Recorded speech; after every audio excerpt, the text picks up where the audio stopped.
मित्रांनो, हे झाड आहे कंबरमोळीचं. हे तुमच्याकडे काय म्हणते हे मला माहीत नाही. आणि आमच्या इकडे कंबरमोळी म्हणते.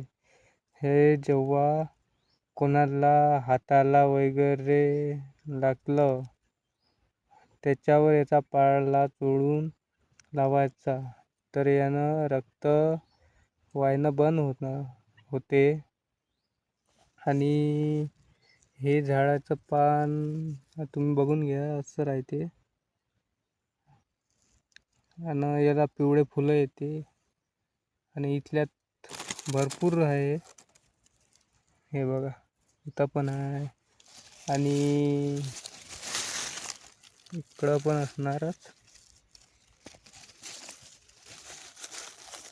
हे जे झाड असताना याला पिवळा फूल येते आणि हे घाव ठीक करायला आणि रक्त जे संचार होते त्याला बंद करायला खूप लाभदायक आहे.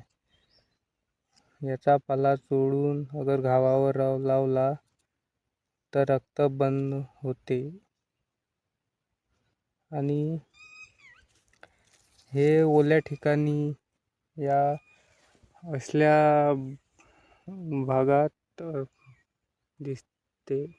वावराच्या धुऱ्यावर असे भरपूर भेटते. तर हे लय लाभदायक आहे. हे आयुर्वेदिक घरगुती आहे.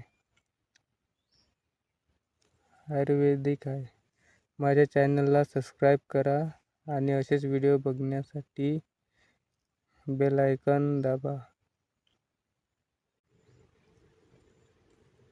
इथं पण हेच झाड आहे आणि त्याला असे फुलं फुटतात पिवळसर. आणि ते अशा जागी इथं भरपूर प्रमाणात झाडं उपलब्ध आहे. इथं पण हे झाड आहे.